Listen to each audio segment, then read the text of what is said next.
Periods గురించి వాటి గురించి మెయిన్ గా కొంత అపోహలు ఉన్నాయి. పెయిన్ వస్తే మెఫ్టాల్ స్పాస్ ఇవ్వకూడదు అంటారు. ఇవ్వాలండి. పాపం పెయిన్ తో సఫర్ అయ్యి వాళ్ళకి సైకలాజికల్లీ ఇంకొకటి స్టార్ట్ అవుతుంది. ఫర్టిలిటీ గురించి ఎక్కువగా నమ్మే తప్పు ఆధారాలు ఏంటి? ఐవీఎఫ్ చేస్తే తప్పకుండా వచ్చేస్తుంది ప్రెగ్నెన్సీ అనేది తప్పండి. ఐవీఎఫ్ లో కూడా ఫెయిల్యూర్ ఛాన్సెస్ ఉంటాయి. పీసీఓడి ప్రాబ్లం చాలా ఎక్కువైపోయింది, దానికి గల రీజన్స్ ఏంటి? 7th క్లాస్ పిల్లలు నైట్ 12 దాకా చదువుతామంటారు. నేను షాక్ అయిపోతాను, అంత దాకా 8th క్లాస్ లో చదివేది ఏముంటుంది అని. వాళ్ళ బాడీస్ ఆ టైంలో పరిగెత్తాలి, గేమ్స్ ఆడాలి. అలా కాకుండా మ్యారేజ్ అయిన తర్వాత పిల్లలు లేక వాళ్ళు చాలా బాధపడుతున్నారు. అసలు పిల్లలు లేకపోవడానికి గల మెయిన్ రీజన్స్ ఏంటి? ఇద్దరు జాబ్ చేయడం, ఇద్దరు బిజీ. యాక్చువల్లీ ఎగ్ రిలీజ్ అనేది ఒక రోజు అవుతుంది. ఎగ్కి 24 hours ఉంటుంది టైం. ఆ టైంలో కలవలేకపోవడం చాలా కామన్ రీజన్. నార్మల్ గా వెళ్ళడానికి కూడా ట్రై చేయట్లేదు, డైరెక్ట్ ఐవీఎఫ్ వెళ్ళిపోదాం, ఐయుఐ వెళ్ళిపోదాం, అసలు ఓపిక ఉండట్లేదు. వాళ్ళకి మీరు ఇచ్చే సజెషన్స్ ఏంటి? ఈ ప్రొసీజర్స్ అన్ని చాలా హై ఫైనాన్సెస్ తోటి, హై మెడిసిన్స్ తోటి ఉన్నాయి. దాని బదులు న్యాచురల్ ప్రెగ్నెన్సీ ఈజ్ ఆల్వేస్.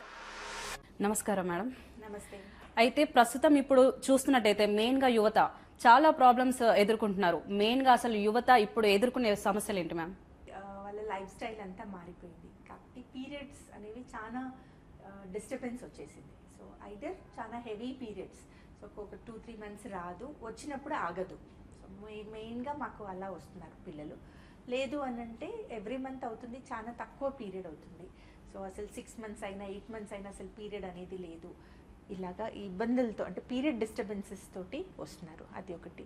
తర్వాత after marriage infertile pregnancy plan చేయాలి అంటే ప్రెగ్నెన్సీస్ రావట్లేదు. చాలా మందికి ఈ ప్రాబ్లం, ప్రెగ్నెన్సీ అనుకున్నప్పుడు రావట్లేదు అనేది ఒక ప్రాబ్లంగా ఉంటుంది. అండ్ మ్యామ్ ఇప్పుడు చూస్తున్నట్లయితే మెయిన్ గా హార్మోన్స్ ప్రాబ్లం కూడా ఎక్కువ ఉంటుంది. అసలు ఏంటి దీనికి సొల్యూషన్ ఏంటి? మన బాడీలో ప్రతి ఆడవాళ్ళకి ఈస్ట్రోజన్, ప్రొజెస్ట్రాన్ అని 2 హార్మోన్స్ ఉంటాయి. సో మనకి బ్రెయిన్ నుంచి ఆ హార్మోన్స్ అన్ని కంట్రోల్ వస్తుంది. సో బ్రెయిన్ రిలీజ్ చేసినప్పుడు ఓవరీ నుంచి ఫస్ట్ ఈస్ట్రోజన్ అనే హార్మోన్ వస్తుంది.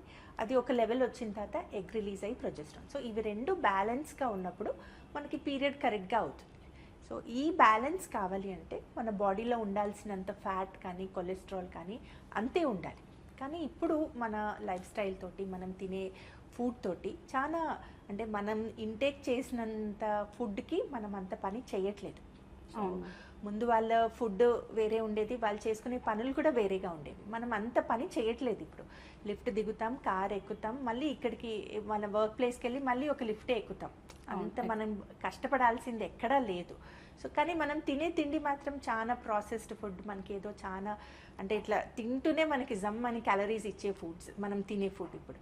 కాబట్టి చాలా ఇంబ్యాలెన్స్ అయిపోయింది. అదంతా ఫ్యాట్ లాగా స్టోర్ అయిపోయి మన హార్మోన్స్ మీద ఎఫెక్ట్ పడుతుంది. ఆ ఇంబ్యాలెన్స్ తోటి ఈ పీసీఓడి అనే ప్రాబ్లం ఎక్కువగా అవుతుంది. మెయిన్ గా ఈ పీసీఓడి, పీసీఓఎస్ ప్రాబ్లం అంటున్నారు కదా, అసలు పీసీఓడి అంటే ఏంటి, పీసీఓఎస్ అంటే ఏంటి? పీసీఓడి, పీసీఓఎస్ అని అంత దాని మీద రీసెర్చ్ అవసరం లేదు. సో ఇదొక హార్మోన్ ఇంబ్యాలెన్స్. సో మనకి జస్ట్ పీరియడ్స్ దాకా ఉన్నప్పుడు దాన్ని పీసీఓడి అంటాం. కానీ పీరియడ్స్తో పాటు మనకి కొలెస్ట్రాల్ కూడా ఎక్కువ అవుతుంది, కొంచెం ఇన్సులిన్ పెరుగుతుంది, షుగర్ వచ్చే ఛాన్సెస్ ఉన్నాయి.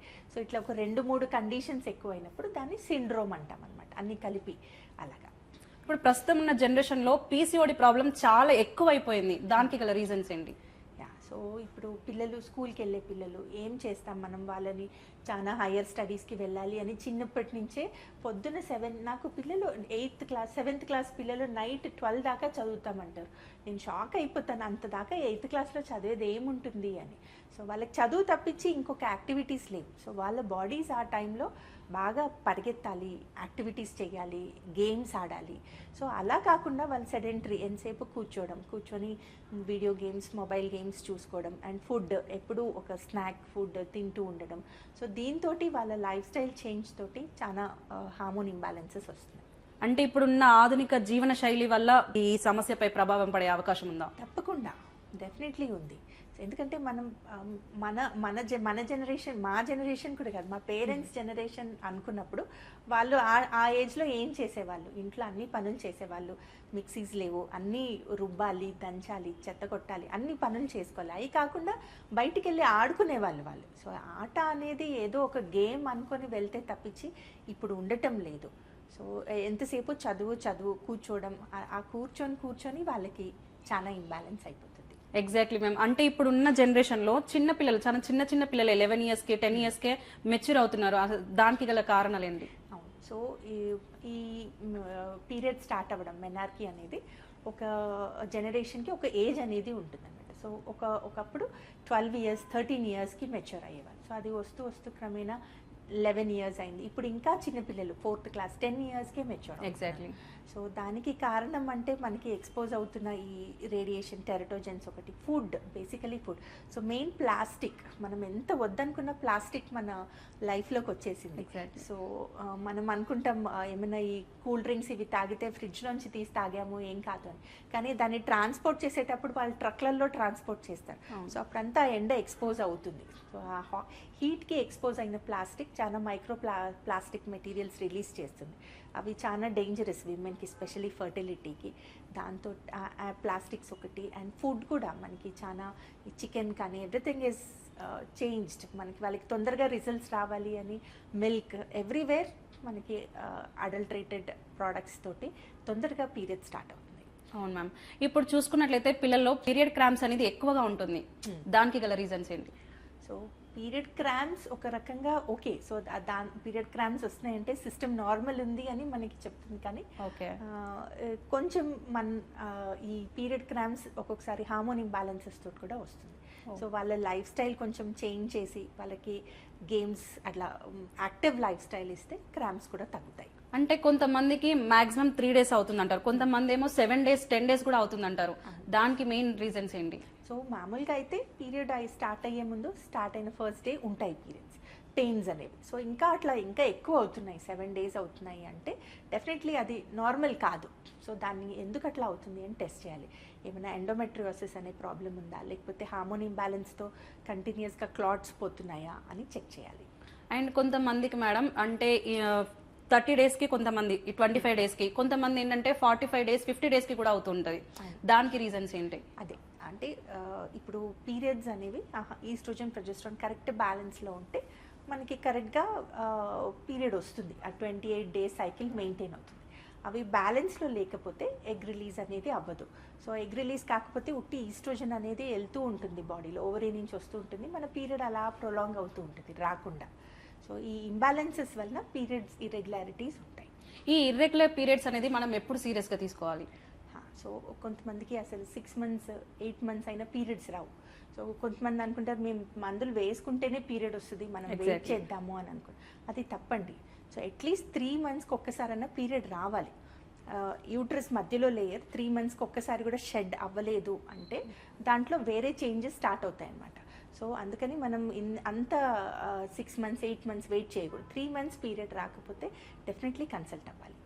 హార్మోన్స్ ఇన్బ్యాలెన్స్ లక్షణాలు ఏంటి మ్యామ్? ఒకవేళ ఇంబ్యాలెన్స్ ఉంటే పీరియడ్ ఇర్రెగ్యులారిటీస్ ఒకటి, అవి కాకుండా చాలా పింపుల్స్ రావడం, అన్వాంటెడ్ హెయిర్ అంటారు కదా, అట్లాగా అన్వాంటెడ్ హెయిర్, అప్పర్ లిప్, చిన్, ఆడవాళ్ళకి మామూలుగా అక్కడ హెయిర్ ఉండదు. సో ఇలా హెయిర్ రావడం, పొట్ట మీద హెయిర్ రావడం, ఇట్లాంటి అన్వాంటెడ్ హెయిర్ ఎక్కువ అవ్వడం, హెయిర్ థిన్ అయిపోవడం, బాల్డ్నెస్ రావడం, ఇట్లాంటి హార్మోన్ ఇంబ్యాలెన్స్ లక్షణాలు. అండ్ మ్యామ్ ఇంకోటి, బరువు ఎక్కువగా అవుతున్నారు. ఈ బరువు పెరగడం కూడా దీనికి ఏమైనా ప్రాబ్లం అవుతుందంటారా? అవును. సో చాలా మంది ఏమనుకుంటారు, మనకి పీరియడ్స్ రావట్లేదు అందుకు బరువు పెరుగుతున్నాం అనుకుంటారు. సో అట్లా కాదు, బరువు పెరిగినందుకు, ఫ్యాట్ ఎక్కువ అయినందుకు హార్మోన్ ఇంబ్యాలెన్స్ వస్తుంది. అండ్ మ్యామ్ నెక్స్ట్ ఏంటంటే, ఈ చాలా మంది నిద్రలేమి సమస్యతో బాధపడుతున్నారు. ఈ నిద్రలేమి సమస్య కూడా దీనికి ఒక రీజన్ అంటారా? సో అంటే అదే నాకు చిన్న పిల్లలు నిద్ర రాదు అని అంటారు. అంటే న్యాచురలీ ఇంత చిన్న ఏజ్లో అలాంటి సమస్యలు ఉండవు. మేబీ ఇట్ ఇస్ ఈ మన ఇంటర్నెట్, ఈ స్ట్రెస్ తోటి నిద్ర రాకుండా అవుతుందో ఏమో మరి. డెఫినెట్లీ నిద్ర లేకపోతే, సో మనం నైట్ పడుకున్నప్పుడు మన బ్రెయిన్ సెంటర్స్ నుంచి కొన్ని హార్మోన్స్ రిలీజ్ అవ్వాలి. సో అలా మనకు ఆ బయోలాజికల్ క్లాక్ నైట్ చీకటి టైంలో ఆ హార్మోన్, ఆ గ్లాండ్స్ మనకి సప్రెస్ అవ్వలేదు అంటే చాలా హార్మోన్ ఇంబ్యాలెన్స్ అవుతుంది. అండ్ చాలా మంది ఈ స్క్రీన్ టైం కూడా, ఇప్పుడున్న జనరేషన్ లో స్క్రీన్ టైమింగ్ ఎక్కువ అయిపోతుంది, దానివల్ల ఏమైనా ప్రభావం ఉంటుందా? డెఫినెట్లీ ఉంటుందండి. సో ఆ స్క్రీన్ టైం తోటి మనకి ఆ హార్మోన్ ఇంబ్యాలెన్సెస్ అనేది చాలా ఎక్కువ అవుతుంది. మెయిన్గా మ్యామ్ ఇప్పుడు మీరు చూసుకున్నంత వరకు మీ దగ్గరకు వచ్చిన పేషెంట్స్ ఎక్కువ మంది పీసీఓడి, పీసీఓఎస్తో ఎక్కువ మంది వస్తుంటారు కదా, వాళ్ళకి మీరు ఇచ్చే సజెషన్స్ ఏంటి? సో పీసీఓడి అనేది ఒక్క రోజులో ఇలా జ్వరం వచ్చింది, పారాసిటమాల్ అనేది తగ్గదు. దానికి చాలా ఒక ప్లాన్, మేబీ ఒక 1 year 2 years ఒక ప్లాన్ ఉండాలి. ఎందుకంటే ఆల్రెడీ సిండ్రోమ్ స్టార్ట్ అయింది అంటే మనం చాలా మన బాడీని అబ్యూస్ చేసి ఇష్టం వచ్చినట్టు లైఫ్ స్టైల్ తోటి ఇప్పటిదాకా వచ్చాం. సో అది రివర్స్ అవ్వాలి అంటే ఒక 2 years అన్నా పడుతుంది. సో మనం మెంటలీ ఆ 2 ఇయర్స్ టైం ఫ్రేమ్కి ఫిక్స్ అవ్వాలి. అలా మనం స్ట్రిక్ట్గా అదే డైట్ అదే ఎక్సర్సైజ్ చేస్తే అప్పటికి 2 ఇయర్స్కి రిజల్ట్ వస్తుంది. చాలా మంది అంటారు మేము చేస్తున్నాం కానీ ఏం రావట్లేదు అని, కానీ అది వెయిట్ చేయాలి. వెయిట్ చేస్తే ఇప్పుడున్న జనరేషన్ లో ఏంటంటే మ్యారేజ్ అవుతుంది, మ్యారేజ్ అయ్యేంత వరకు ఒకలాగుంది, మ్యారేజ్ తర్వాత ఒకలాగుంది. మ్యారేజ్ అయిన తర్వాత పిల్లలు లేక వాళ్ళు చాలా బాధపడుతున్నారు. అసలు పిల్లలు లేకపోవడానికి గల మెయిన్ రీజన్స్ ఏంటి? మెయిన్ థింగ్ ఇద్దరు జాబ్ చేయడం, ఇద్దరు బిజీ. యాక్చువల్లీ ఎగ్ రిలీజ్ అనేది ఒక రోజు అవుతుంది, ఎగ్కి 24 అవర్సే ఉంటుంది టైం. సో ఆ టైంలో కలవలేకపోవడం చాలా కామన్ రీజన్. తర్వాత ఇప్పుడు మేల్ ఇన్ఫర్టిలిటీ, అబ్బాయిలకి కూడా సెమెన్ అనేది ప్రాబ్లం అవ్వడం, విమెన్కి పీసీఓడి ప్రాబ్లమ్స్. సో వీటన్నిటితోటి ఇన్ఫర్టిలిటీ అనేది చాలా ఎక్కువ అయిపోయింది. అండ్ చాలా మంది మ్యామ్ మ్యారేజ్ అయిన తర్వాత కూడా ఇప్పుడే వద్దు అని అనుకుంటున్నారు పిల్లలు. దానికి గల మెయిన్ రీజన్స్ ఏమై ఉండొచ్చు? మెయిన్ రీజన్ అంటే వాళ్ళ ప్రొఫెషనల్ కెరియర్. సో ముందు అంటే పెద్దవాళ్ళు చెప్పడం ఈ ఏజ్కి మ్యారేజ్ అవ్వాలి మీ ప్రొఫెషన్స్ తర్వాత, కానీ ఇప్పుడు అలా లేదు. ప్రొఫెషన్ ఫస్ట్ అవుతుంది విమెన్కి కానీ మెన్కి కానీ.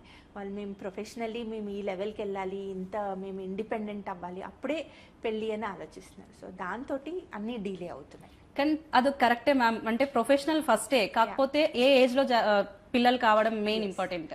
సో ఈ ప్రొఫెషన్ డెఫినెట్లీ లైఫ్ అంతా ప్రొఫెషన్ ఉంటుంది, కానీ ప్రెగ్నెన్సీ అనేది ఒకే ఏజ్లోనే బాగుంటుంది. సో రీప్రొడక్టివ్ ఏజ్ అంటాం, సో దట్ మనకి కాంప్లికేషన్స్ తక్కువ ఉండే ఏజ్. సో 22 to 28 ఇయర్స్ ఈ ఏజ్ గ్రూప్లో హెల్దీ ఏజ్ అనమాట ప్రెగ్నెన్సీ రావడానికి. 28 దాటి 30 దాటుతూ మదర్కి క్రోమోజోమ్ ప్రాబ్లమ్స్తో ఉండే బేబీస్ పుట్టడం, అట్లాంటి వేరే వేరే కాంప్లికేషన్స్ ఎక్కువ అవుతాయి.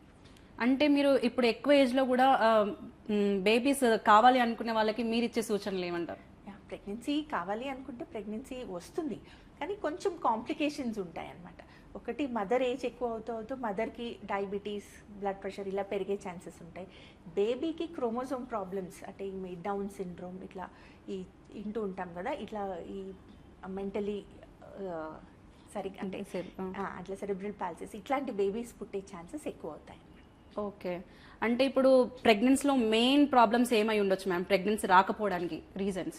రాకపోవడానికి పీసీఓడి అది ఒకటి, తర్వాత ట్యూబ్స్ బ్లాక్ అయిపోతాయి అనమాట. ఇన్ఫెక్షన్స్, ఊరికే వైట్ డిశ్చార్జ్ ఉన్న ఇన్ఫెక్షన్స్ తోటి ట్యూబ్ బ్లాక్ అవ్వడం, లేకపోతే ఎండోమెట్రియోసిస్ అనే రీజన్ తోటి, male infertilities, semen count, semen motility మంచిగా లేకపోవడంతో ప్రెగ్నెన్సీస్ రావడం. అంటే చాలా మంది పేరెంట్స్ ఎలా అనుకుంటున్నారంటే, కొందరేమో ఇప్పుడు వద్దు అనుకుంటున్నారు, కొందరేమో కావాలి అనుకున్నా అవ్వట్లేదు, కొందరు ఏంటంటే న్యాచురల్ గా వెళ్ళడానికి కూడా ట్రై చేయట్లేదు, నెక్స్ట్ స్టెప్ వెళ్ళాలనుకుంటున్నారు. మీరు న్యాచురల్ గా వెళ్ళడమే బెటర్ అంటారా, లేదంటే నెక్స్ట్ స్టెప్ కి వెళ్ళడం బెటర్ అంటారా? డెఫినెట్లీ. సో మనం నెక్స్ట్ స్టెప్ ఐవీఎఫ్ అనుకున్నా ఐవీఎఫ్ అన్నీ సక్సెస్ అవ్వవు, ఐవీఎఫ్లో కూడా ఫెయిలియర్ ఉంటుంది. సో అట్లా ఉన్నప్పుడు నిజంగా అవసరమా ఐవీఎఫ్ అనేది చూసుకోండి. న్యాచురల్లీ ప్రెగ్నెన్సీ వచ్చే ఛాన్స్ ఉన్నప్పుడు న్యాచురల్గా ప్లాన్ చేసుకోండి. ఫెయిలియర్ అనేది ఐవీఎఫ్లో కూడా ఉంటుంది, కాబట్టి అది మనకి తప్పకుండా సక్సెస్ ఇస్తుంది అని అనుకోవద్దు. మెయిన్గా ఇప్పుడు న్యాచురల్గా అవ్వకపోతే నెక్స్ట్ స్టెప్ ఐఓఐ అంటారు కదా మ్యామ్, ఐఓఐ అంటే ఏంటి, అసలు ఐఓఐకి ఎందుకు వెళ్ళాలి? సో ఐయుఐ అంటే మనకి ఎగ్ రిలీజ్ అయ్యే టైంలో హస్బెండ్ సెమెన్ని ఒక రివాల్వింగ్ మెషిన్లో వేసి యాక్టివ్గా ఉన్న స్పర్మ్స్ని మాత్రమే పిక్ చేసి ఆ యాక్టివ్గా ఉన్న వాటిని మళ్ళీ ఒక ఇంజెక్షన్ ద్వారా వేస్తారు, బాడీలో ఇంట్రడ్యూస్ చేస్తారనమాట. సో ఆ ప్రాసెస్ ఐయుఐ అనేది కొంచెం next level then normal conception. Okay, ఐయుఐకి ఐవీఎఫ్కి మెయిన్ డిఫరెన్సెస్ ఏంటి? సో ఐవీఎఫ్ అంటే ఇంకా మనకి ఒకే ఎగ్ కాదు, మల్టిపుల్ ఎగ్స్ డెవలప్ అవ్వడానికి చాలా ఇంజెక్షన్స్ ఇస్తారనమాట. ఇంజెక్షన్స్ ఇచ్చి ఒక సైకిల్లో చాలా ఎగ్స్ అన్ని బయటికి అట్లీస్ట్ ఒక 8 to 10 ఎగ్స్ వచ్చేలాగా వాళ్ళు ప్లాన్ చేస్తారనమాట. ఓకే, సో అది మెడికేషన్స్ ఎక్కువ అవుతాయి ఐవీఎఫ్కి. ఓకే, అంటే మీరు ఇప్పుడు ఒకవేళ పేషెంట్ వచ్చారనుకోండి, మీరు ఐయుఐ మెయిన్గా ఫస్ట్ చెప్తారా, లేదంటే ఐవీఎఫ్కి చెప్తారా మ్యామ్? సో ఐయుఐకి ఇండికేషన్స్ వేరే ఉంటాయి, ఐవీఎఫ్కి వేరే ఉంటాయి. సో ఇప్పుడు మనకి ట్యూబ్ బ్లాక్ ఉందనుకోండి, అప్పుడు ఐవీఎఫ్ఏ చేయాలి, ఐయుఐ చేసినా మనకి సక్సెస్ ఉండదు. ఓకే, మెయిన్లీ ట్యూబ్ బ్లాక్స్ ఉన్నా కూడా మనం ఐవీఎఫ్ ద్వారా చేయొచ్చు. ఓకే, మెయిన్ ఇప్పుడు ఐవీఎఫ్ చాలా మంది చేయించుకుంటున్నారు, అసలు రీజన్స్ ఏంటి మ్యామ్ ఐవీఎఫ్ కి వెళ్ళడానికి? అదే అంటే ఇంకా ఓపిక ఉండదు, న్యాచురల్లీ ప్రెషర్, సోషల్ ప్రెషర్, ఇన్ని రోజులు అయిపోయింది, ఇంత ఏజ్ అయిపోయింది ఇంకా రాలేదు అని. సో అందుకని ఐవీఎఫ్ చేయొచ్చు. చాలా మంది అలా డిప్రెషన్ కూడా వెళ్తూ ఉంటారు, అలాంటి వాళ్ళకి మీరు ఇప్పుడు ఐవీఎఫ్ చూస్ చేస్తారా మ్యామ్? ఐవీఎఫ్ అందరికీ సక్సెస్ అవ్వాలి అని లేదు. ఓకే, సో మనకి ఎందుకు ఏ రీజన్తో అవుతుంది అని కనుక్కొని చెప్తే సరిపోతుంది. ఓకే, ఐవీఎఫ్ కి వెళ్ళాలనుకునే వాళ్ళకి మీరు అంటే వాళ్ళకి ఎంత టైం పట్టుద్ది ప్రెగ్నెన్సీ రావడానికి? సో కొంతమంది ఐవీఎఫ్ చేసిన తర్వాత ఫస్ట్ సైకిలే కన్సీవ్ అవుతారు. సో ఐవీఎఫ్లో మనం మల్టిపుల్ ఇంజెక్షన్స్ ఇచ్చి ఎగ్స్ డెవలప్ చేస్తారు. ఎగ్స్ బయటికి తీస్తాము. తీసిన తర్వాత ఎంబ్రియోస్ బయట రెడ్ చేస్తారు. ఆ ఎంబ్రియోస్ ఒక్కొక్క సైకిల్కి 2 ఎంబ్రియోస్ అట్లా పంపిస్తూ ఉంటారు. ఓకే. సో ఎంబ్రియోస్ ఇంప్లాంట్ చేసినప్పుడు ప్రెగ్నెన్సీ ఒక్కొక్కసారి ఫస్ట్ టైంకే వస్తుంది, ఒక్కొక్కసారి మల్టిపుల్ అటెంప్ట్స్ అవసరం పడుతుంది. అంటే ఇది ఐవీఎఫ్ అనేది చాలా కాస్ట్ ఉంటుంది అని చెప్తారు. ఐవీఎఫ్ ఫస్ట్ సైకిల్ రాకపోయినా సెకండ్ సైకిల్ వచ్చే ఛాన్స్ ఉందని నమ్మకం ఏమైనా ఉంటుందా? సో ఇది ఫస్ట్ సైకిల్ అయిపోతే సెకండ్ సైకిల్లో ఛాన్సెస్ ఎక్కువ అవుతాయి అనేమి ఉండదండి. ఓకే. ఎవ్రీ సైకిల్కి డిఫరెంట్ సక్సెస్ రేట్స్ ఉంటాయి. ఓకే. ఒకవేళ వాళ్ళు ఐవీఎఫ్ ద్వారా కన్సీవ్ అయ్యారనుకోండి, వాళ్ళకి ఎలా ఉంటుంది జాగ్రత్తలు అంటే ప్రెగ్నెన్సీ టైంలో? సో ఐవీఎఫ్ ద్వారా కన్సీవ్ అయినప్పుడు ఫస్ట్ 3 months దాకా ఐవీఎఫ్ మెడికేషన్స్ చాలా ఉంటాయి సపోర్ట్ చేయడానికి ప్రెగ్నెన్సీని. తర్వాత డెఫినెట్లీ ఐవీఎఫ్ ప్రెగ్నెన్సీ కొంచెం హై రిస్క్ ప్రెగ్నెన్సీ. ఓకే. వాళ్ళకి ఒక్కొక్కసారి 2 పిల్లలు 3 మల్టిపుల్ Exactly, ప్రెగ్నెన్సీస్ ఎక్కువగా ఉంటాయి. సో ఒకవేళ మల్టిపుల్ ప్రెగ్నెన్సీస్ ఉంటే వాటి ప్రాబ్లమ్స్, సో నార్మల్ ఒక ప్రెగ్నెన్సీకి ట్విన్స్కి ట్రిప్లెట్స్కి చాలా డిఫరెన్స్ ఉంటుంది. సో వాళ్ళ ఎక్స్ట్రా కేర్ చేయాల్సి ఉంటుంది. ఒక్కొక్కసారి 3 ఉన్నప్పుడు ఒక బేబీని రెడ్యూస్ చేస్తారనమాట. ఓకే. 3rd month అట్లాగా రెడ్యూస్ చేసి 2 babiesని పెట్టడం అట్లాగా ప్లాన్ చేయొచ్చు. సో తొందరగా ప్రీటర్మ్ డెలివరీస్ అవ్వడం, బేబీస్ ఎన్ఐసియూలో ఉండడం, ఇట్లా చిన్న కాంప్లికేషన్స్ ఉండే ఛాన్సెస్ ఉంటాయి. అండ్ వీళ్ళకి ఎలాంటి స్కానింగ్స్ చేస్తూ ఉంటారు ma'am? So actually 3rd month నుంచి స్టార్ట్ చేస్తాం. 3rd monthలో ఎన్టీ స్కాన్ తోటి స్టార్ట్ చేస్తాం. సో దాన్ని ఎవ్రీ మంత్ వీళ్ళకి ప్రెగ్నెన్సీ స్కాన్స్ చేయాల్సి ఉంటుంది. ఓకే. అంటే నార్మల్గా ఉండే ప్రెగ్నెన్సీ లేడీస్కి వీళ్ళకి ఏం డిఫరెన్సెస్ ఉంటుంది? అంటే మనం ఏమైనా కాంప్లికేషన్ వస్తుందేమో అని కొంచెం ఇంకా ఎక్కువ జాగ్రత్తగా చూసుకుంటాం అనమాట. ఏ కాంప్లికేషన్ రాలేదు అంటే నార్మల్గానే అవుతుంది. ఓకే. అండ్ మ్యామ్, ఇప్పుడు వీళ్ళకి ఐవీఎఫ్ నార్మల్ వాళ్ళకి ఇప్పుడున్న జనరేషన్లో నార్మల్ వాళ్ళకి కూడా నార్మల్ డెలివరీ చేయట్లేదు, న్యాచురల్గా అయిన వాళ్ళకి కూడా. అండ్ ఐవీఎఫ్లో న్యాచురల్ డెలివరీ అయ్యే ఛాన్సెస్ ఉందా? నార్మల్ డెలివరీ తప్పకుండా ఉంది. ఓకే. సో మనకి ఐవీఎఫ్ మనం కాంప్లికేషన్ కోసం అన్ని మానిటర్ చేస్తాం. ఒకవేళ లేదు, బేబీ గ్రోత్ బాగుంది, మదర్కి ఏం కాంప్లికేషన్ లేదు అంటే న్యాచురల్ డెలివరీ చేయొచ్చు. ఓకే. ఇప్పుడు మీరు ఐవీఎఫ్ లో చెప్పారు కదా, ట్విన్స్ అయినా రావచ్చు, ట్రిప్లెట్స్ అయినా, అట్లా ఉన్నప్పుడు కూడా మనకి నార్మల్ డెలివరీ చేసే ఛాన్సెస్ ఉంటాయా? సో అప్పుడు బేబీ పొజిషన్ మీద ఉంటుంది అనమాట. సో బేబీ ఒకవేళ బ్రీచ్ కానీ అడ్డంగా అంటే వేరే ట్రాన్స్ఫర్స్ లై అట్లా ఉంది అన్నప్పుడు సిజేరియన్ చేస్తాం. ఓకే. అండ్ బేబీస్ కి ఇట్లా పేగుకి చుట్టుకొని ఉంది అని అంటారు కదా, అలాంటివి ఐవీఎఫ్ లో ఎక్కువ చూస్తూ ఉంటాను అని అంటారు, అది ఎంతవరకు కరెక్ట్ మ్యామ్? అట్లా ఏం లేదండి. ఓకే. అది మిత్ మనకి అంతే. ఓకే. ఆఫ్టర్ డెలివరీ అంటే ఇప్పుడు ఐవీఎఫ్ చేయించుకున్న వాళ్ళకి ఇన్ ఫ్యూచర్ లో ఏమైనా ప్రాబ్లమ్స్ ఎదుర్కొనే ఛాన్సెస్ ఉన్నాయా మ్యామ్? ఐవీఎఫ్ వలన ఇన్ ఫ్యూచర్ అట్లా ఏం లేదండి, ఓన్లీ ఫర్ ప్రెగ్నెన్సీ ట్రీట్మెంట్స్ అండి. అసలు మెయిన్ గా ఇప్పుడు ఉన్న వాళ్ళలో ఈ జంక్ ఫుడ్స్, బయట ఉండే ఫుడ్ వల్ల ఇలా వచ్చే ప్రాబ్లమ్స్ ఉన్నాయి, ఇలా అవుతుంది అని అంటున్నారు, అది ఎంతవరకు కరెక్ట్ మ్యామ్? తప్పకుండా. సో ఆ జంక్ ఫుడ్లో ప్రాసెస్డ్ ఫుడ్, స్టోర్డ్ ఫుడ్స్ ద్వారా మన హార్మోన్ ఇంబ్యాలెన్స్ అనేది చాలా ఎక్కువ అవుతుంది. సో దాంతో ఇలాంటి ప్రాబ్లమ్స్ అన్నీ వస్తాయి. అండ్ ఇప్పుడు ఐవీఎఫ్ ఐయుఐ అన్నారు, ఒకవేళ ఐవీఎఫ్ త్రూ కూడా అవ్వట్లేదు అనుకుంటే నెక్స్ట్ ఇంకేమైనా ఛాన్సెస్ ఉన్నాయా మ్యామ్? సో ఐవీఎఫ్ కూడా అవ్వలేదు అంటే ఇంకొకటి ఇక్సీ అని చేస్తారండి. So Okay. డైరెక్ట్గా ఎగ్ లోపలికి అండ్ డోనార్ ఎగ్స్. సో ఒకవేళ మన ఎగ్స్ తోటి సరిగ్గా రావట్లేదు అంటే మన ఏజ్ మ్యాచ్ చేసి డోనార్ ఎగ్స్ తోటి ప్రెగ్నెన్సీ అంటే ఐవీఎఫ్ చేయడానికి ట్రై చేస్తున్నారు. ఇవన్నీ లేదు అంటే అడాప్షన్. అంటే ఇప్పుడున్న జనరేషన్ మీరు ఇచ్చే పిల్లలకి ఇచ్చే సజెషన్స్ ఏంటి మ్యామ్, అంటే ఈ హార్మోన్స్ ప్రాబ్లం వల్ల? సో అంటే చదువు ఓకే, ఎస్ చదవాలి. మోర్ దాన్ చదువు మీ ఏజ్కి చేయాల్సిన పనులు చేయండి, ఆడుకోండి, బయట పిల్లలతోటి ఫార్మ్ ఏ గ్రూప్, చక్కగా గేమ్స్ ఆడుకోండి, యాక్టివ్గా ఉండండి. అంటే ఇప్పుడు పీరియడ్స్ గురించి అన్నాను కదా, వాటి గురించి మెయిన్గా కొంత అపోహలు ఉన్నాయి, ఆ అపోహల గురించి మీరు ఏం చెప్పగలుగుతారు? పెయిన్ వస్తే మెఫ్టాల్ స్పాస్ ఇవ్వకూడదు అంటారు. Exactly. ఇవ్వాలండి. పాపం పెయిన్తో సఫర్ అయ్యి వాళ్ళకి ఇంకా సైకలాజికల్లీ ఇంకొకటి స్టార్ట్ అవుతుంది. పెయిన్ వచ్చినప్పుడు పెయిన్ మెడిసిన్ ఇవ్వండి, తప్పులేదు. అది వాడితే మళ్ళీ ఏం సైడ్ ఎఫెక్ట్స్ ఏం ఏమన్నా? కాదు. ఫర్టిలిటీ గురించి ఎక్కువగా నమ్మే తప్పు ఆధారాలు ఏంటి మ్యామ్? ఐవీఎఫ్ చేస్తే తప్పకుండా వచ్చేస్తుంది ప్రెగ్నెన్సీ అనేది తప్పండి. సో ఐవీఎఫ్ లో కూడా ఫెయిలియర్ ఛాన్సెస్ ఉంటాయి. అంటే ఇప్పుడు ఒక 30 ఇయర్స్ తర్వాత కూడా పిల్లలు లేకుండా ఉన్న వాళ్ళకి మీరు ఎలా సజెషన్స్ చేస్తారు? అంటే ఆఫ్టర్ మ్యారేజ్ ఈ ఇయర్ వరకే మీరు సజెస్ట్ చేయండి అని ఎలా ఏమైనా చెప్పగలుగుతారా? ఏజ్ ప్రకారం మన ఎగ్స్ అనేవి తగ్గుతూ వెళ్తాయి.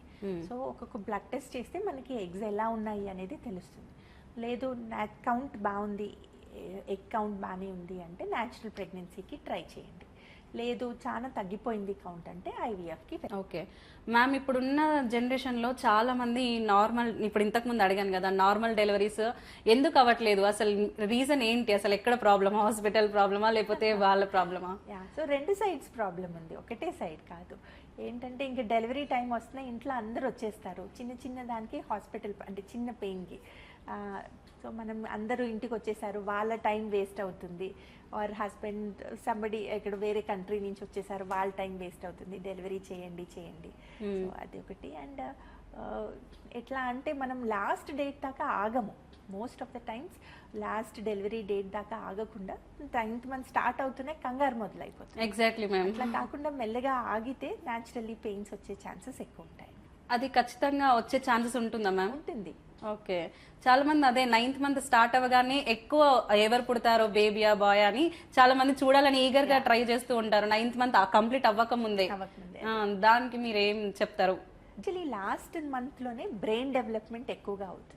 సో ఆ బేబీ బ్రెయిన్ సల్సై గైరై కానీ వాళ్ళ ఇంటెలిజెన్స్ కానీ, సో ఎక్కువ వీక్స్ వాళ్ళ పొట్టలో ఉంటే డెఫినెట్లీ వాళ్ళ హెల్త్ కూడా, వాళ్ళ ఇమ్యూనిటీ స్టేటస్, వాళ్ళు డైజెస్ట్ చేసుకునే కెపాసిటీ, వాళ్ళ లంగ్ కెపాసిటీ అన్నీ బాగుంటాయి.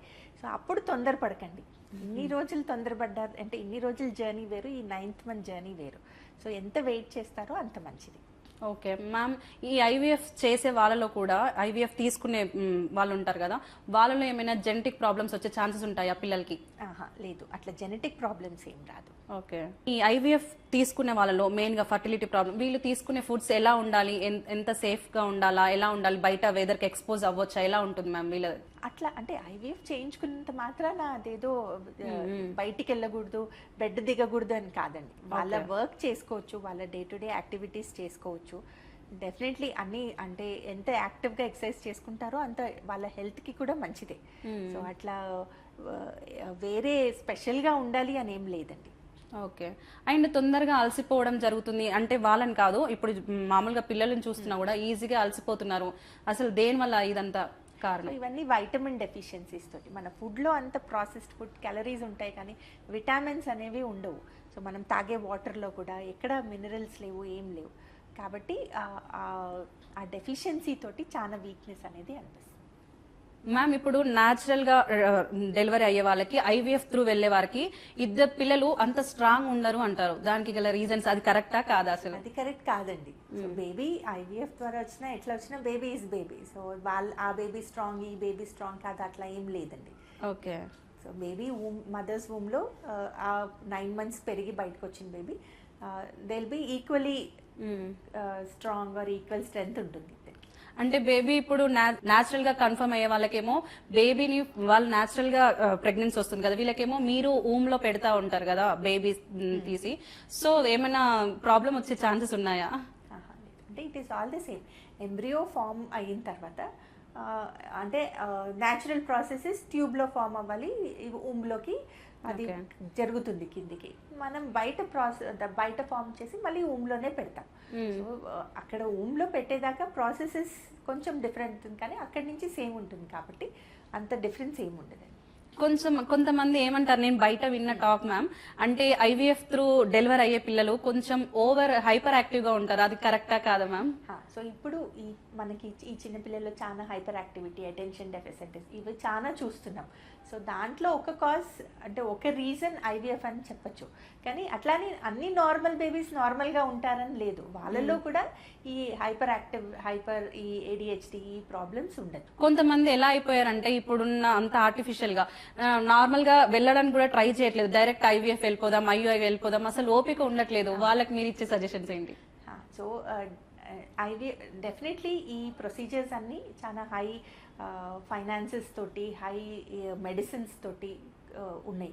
సో దాని బదులు natural pregnancy is always anyway. Natural methods are always అవి మన బాడీకి సూదంగా ఉంటాయి, న్యాచురల్గా ఉంటాయి కాబట్టి మనకి తక్కువ కాంప్లెక్స్గా తక్కువ హార్మ్ చేస్తాయి. కాబట్టి natural pregnancy is definitely advisable. And ఈ ఐవీఎఫ్ లో మ్యామ్ ఇప్పుడు మీరు చెప్పారు కదా ట్విన్స్ అలా పెట్టేసుకోరు, ఎగ్స్ ఉంటాయి కదా వాటిని ఫ్రీజ్ చేస్తామంటారు, అది కరెక్టా మ్యామ్? అవును, వాళ్ళు సో చేంబర్లో పెడతారు. ఆ టెంపరేచర్స్ మెయింటైన్ చేసినప్పుడు ఎవ్రీ ఇయర్ కాంట్రాక్ట్ ఎక్స్టెండ్ చేస్తూ ఉంటారు. అలా మనం పెట్టుకోవచ్చు. ఓకే, అట్లా ఎన్ని ఇయర్స్ పెట్టుకోవచ్చు మ్యామ్ మనం ఫ్రీజ్ చేయొచ్చు ఎగ్స్ ని? సో అది 20-25 ఇయర్స్ దాకా కూడా పెట్టుకోవచ్చు. ఓకే, మళ్ళీ అప్పుడు మనం కావాలి అంటే మళ్ళీ ఇస్తారా మ్యామ్? ఓకే, అది అలా చేయడం సేఫ్ అని అంటారు? సేఫే. సో అవి చాలా స్ట్రిక్ట్ కండిషన్స్లో వాళ్ళు ఫ్రీజ్ చేస్తారు. So I definitely safe.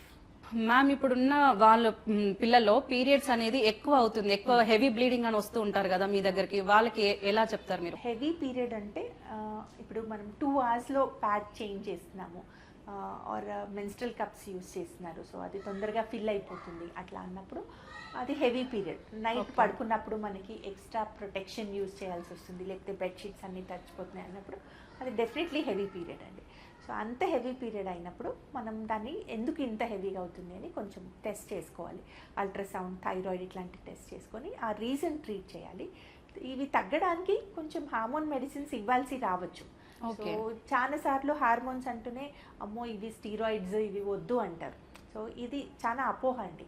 So ఇలా బ్లడ్ పోయి పిల్లలు ఎనిమిక్ అయిపోతారు. వాళ్ళు 2 గ్రామ్స్ హిమోగ్లోబిన్తో కూడా వస్తారు.